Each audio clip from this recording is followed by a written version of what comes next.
So what's up mga kagrimamshi, for today's video is kasama po natin sila Kai para mag-abono and magbigoro.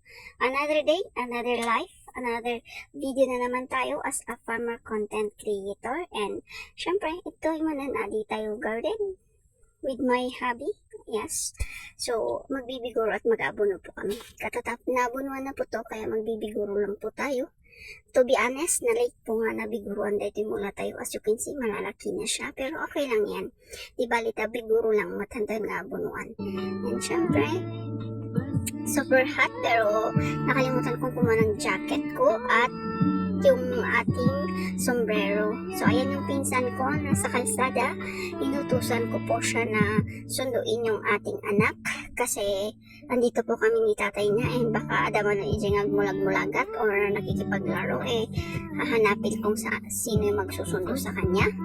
And syempre, dahil wala rin naman pong ginagawa yung ating pinsan, kaya siya na lang po yung ating inutusan, di ba? Kaysa matlang di, dalita nga, agsinang at agsinalog dyan, motor nga, kaslakan ng businessman nga, panagsingsingir iti, nakauta-utang nga, yapo, dagiti nga babaro. Uray kumamat no, amo na nga patal na, dagita mo kita nga, parang sila yung hari ng kalsada, para agsinlang at agsinalog nga, yapo. So, ayan, hiniram ko yung jacket ni auntie na pangkopi man binulot at ay kampo. Ginagamit po namin to niya to kapag nandito siya na apandak ni man tulungan. And syempre, adamat lang tiyo sa nagitay ni man. Adamat lang tiyo sa amin dito nga, alam mo nga mga farmer, nakakalat ang mga damit. Diba? Siyempre, taadang iti-reserve ka karungay no nabasa ka kasi ada ti-reserve mo, hindi mo na kailangan umuwi ng malayo-layo para magpalit at magbihis, diba? So, ganyan lang talaga yung buhay namin dito. Pa-music sa garden, habang nagtatanim, habang nagbibiguro, habang naglilinis, para hindi tayo maboring. And syempre, mahirap kaya ang walang music. Pero ewan ko dyan sa music nila, bakit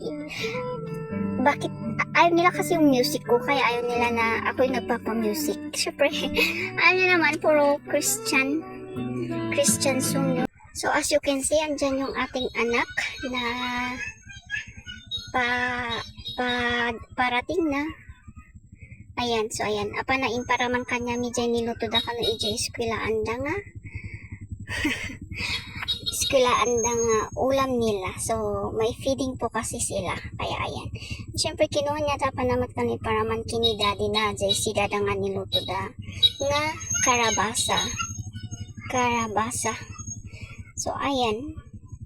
Medyo huminto na yung init kaya kailangan nating dalian. Tapos tayo man nga makasat. Tas ni, oh my gosh, nandiyan na naman ulit si init. Ano ba? Wala tayong choice kasi ngayon lang ulit di man siya iinit. At syempre, dito lang tayo Orion tayo. Kailangan lang nating magmadali. Oh my gosh, so hot like me, char. Marami na tayong. So, ayan, we're done at sa taas and we're going down here para tapusin tong hindi tinapos nila kay kasi umalis. Panailala dyan lugan nga pagkortanda ng bigat. So, ayan yung test natin. Oh my gosh, hindi pa ako gumagamit ng sunscreen pero red, pink ang ating face.